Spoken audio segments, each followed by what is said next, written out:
पौष मास की शुक्ल पक्ष की एकादशी कब है? 20 जनवरी या 21 जनवरी। इसको अंत तक जरूर सुनिएगा क्योंकि इसमें एक बहुत ही सुंदर कथा भी है।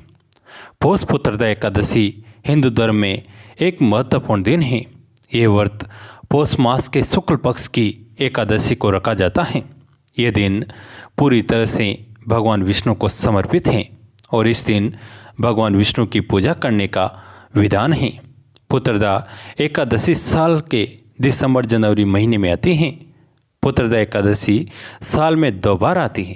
पहली जिसे श्रावण पुत्रदा एकादशी कहा जाता है जो जुलाई अगस्त के महीने में आती है और दूसरी पौष पुत्रदा एकादशी जो दिसंबर जनवरी के महीने में आती है। पौष पुत्रदा एकादशी उत्तर भारत में अधिक लोकप्रिय है।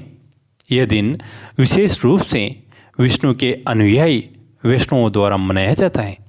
पौष पुत्रदा एकादशी का व्रत उन सभी विवाहित महिलाओं और पुरुषों को रखना चाहिए जिनको कोई संतान नहीं है।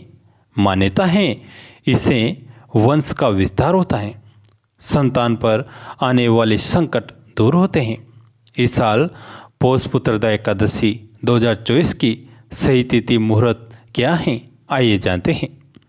पौष शुक्ल एकादशी तिथि आरंभ 20 जनवरी 2024 सायं 7:27 से पौष शुक्ल एकादशी तिथि समाप्त 21 जनवरी 2023 सायं 7:28 पर एकादशी का व्रत हमेशा सूर्योदय से प्रारंभ होता है।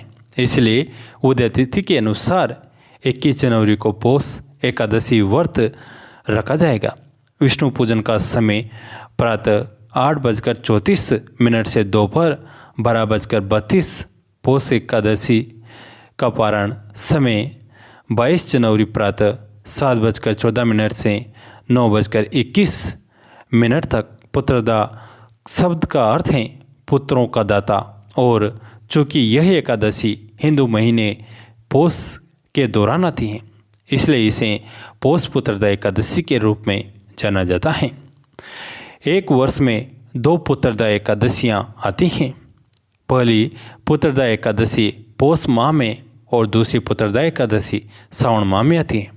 ये एकादशी मुख्य रूप से उन जोड़ों द्वारा मनाई जाती है जो संतान प्राप्ति की इच्छा रखते हैं। जो भक्त पूरी श्रद्धा और समर्पण के साथ व्रत रखते हैं, भगवान विष्णु भक्तों को सुख समृद्धि और वांछित इच्छा पूर्ति का आशीर्वाद देते हैं। दक्षिण भारत के कुछ क्षेत्रों में पौष पुत्रदा एकादशी को वैकुंठ एकादशी या स्वर्गवथिल एकादशी या मुकोटी एकादशी के रूप में मनाया जाता है। इस व्रत के प्रताप से संतान पाने की मनोकामनाएं पूरी होती हैं। करियर में बच्चों को लाभ मिलता है। एक बार की बात है, एक बच्चा था, उसका कोई भी नहीं था, वो बहुत दुखी था। एक दिन वह एक संत के आश्रम में गया। संत जी से कहने लगा, बाबा आप सबका ख्याल रखते हैं लेकिन मेरा इस दुनिया में कोई भी नहीं है, क्या मैं आपके आश्रम में रह सकता हूँ? बालक की बात सुनकर संत बोले, बेटा तेरा नाम क्या है? उस बालक ने कहा, मेरा कोई नाम नहीं है। तब संत जी ने उसका नाम रामदास रखा और आश्रम के सारे काम करने लगा। उन संत की आयु 80 साल की हो गई थी। एक दिन उन्हें तीर्थ यात्रा पर जाना पड़ा और अपने शिष्यों को बुलाकर कहते हैं, मुझे तीर्थ यात्रा पर जाना है, मेरे साथ कौन कौन चलेगा और आश्रम में कौन रुकेगा? संत की बात सुनकर सारे शिष्य बोले कि हम आपके साथ चलेंगे, क्योंकि उनको पता था कि यहाँ आश्रम में रुकेंगे तो सारा काम करना पड़ेगा। इसलिए सभी बोले कि हम तो आपके साथ तीर्थ यात्रा पर चलेंगे। अब संत सोचने लगे कि किसे साथ लेकर जाए और किसे आश्रम पर छोड़कर जाए, क्योंकि अगर सभी साथ चल दिए तो आश्रम में काम कौन करेगा? आश्रम पर किसी का रुकना भी जरूरी था। बालक रामदास संत के पास आया और बोला, बाबा अगर आपको ठीक लगे तो मैं यहीं आश्रम पर रुक जाता हूँ। संत ने कहा, ठीक है, पर तुझे काम करना पड़ेगा। और संत जी कहते हैं कि बेटा चाहे आश्रम की सफाई में कोई कमी रह जाए, पर भगवान की सेवा में कोई कमी नहीं रहनी चाहिए।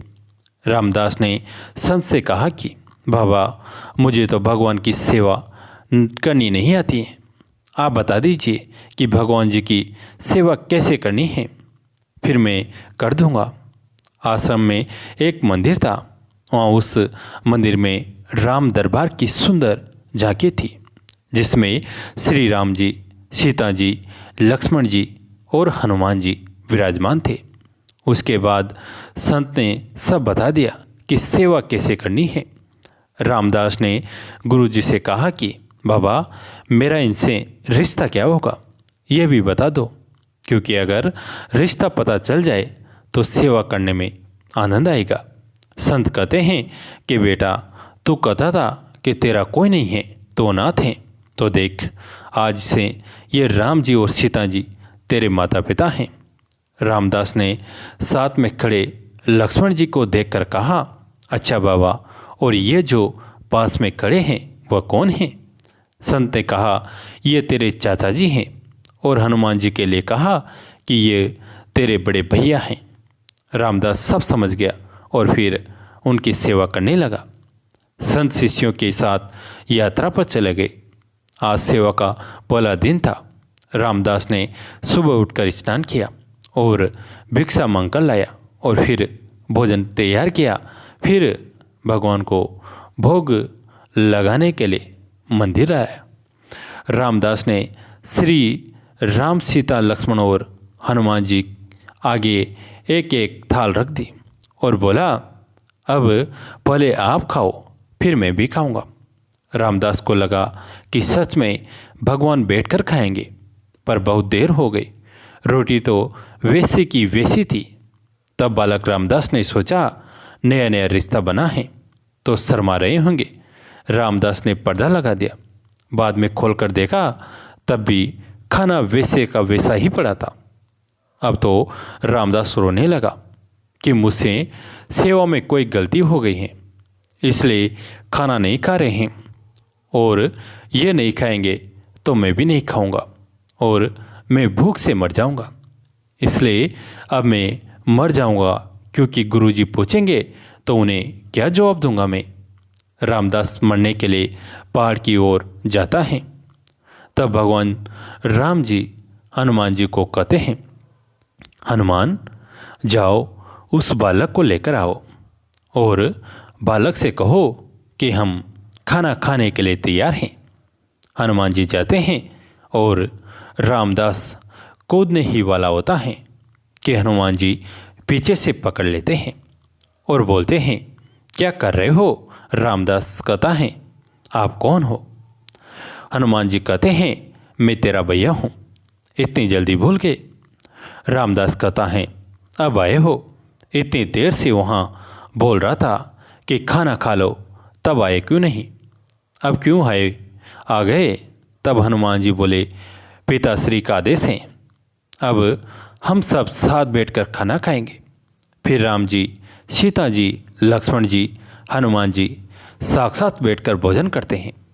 इसी तरह रामदास रोज उनकी सेवा करता और भोजन करता।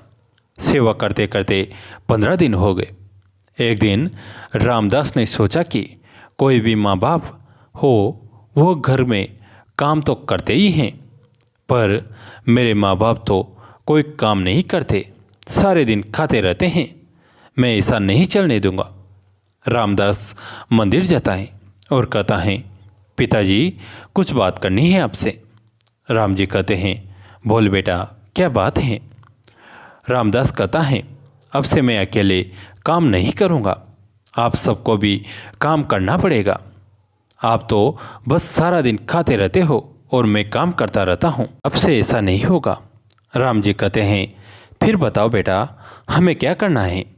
रामदास ने कहा, माताजी, अब से रसोई आप संभालिए और चाचा लक्ष्मण जी आप सब्जी तोड़कर लाओगे और भैया हनुमान जी आप लकड़ियाँ लाएंगे और पिताजी यानी राम जी आप कथा बाजने की सेवा लीजिए।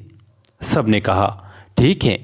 अब सभी साथ मिलकर काम करते हुए एक परिवार की तरह सब साथ रहने लगे। कुछ दिन बाद वह संत तीर्थ यात्रा से लौटे तो सीधा मंदिर में गए और देखा कि मंदिर की सारी प्रतिमाएं गायब हैं। संत ने सोचा कहीं रामदास ने प्रतिमा बेच तो नहीं दी।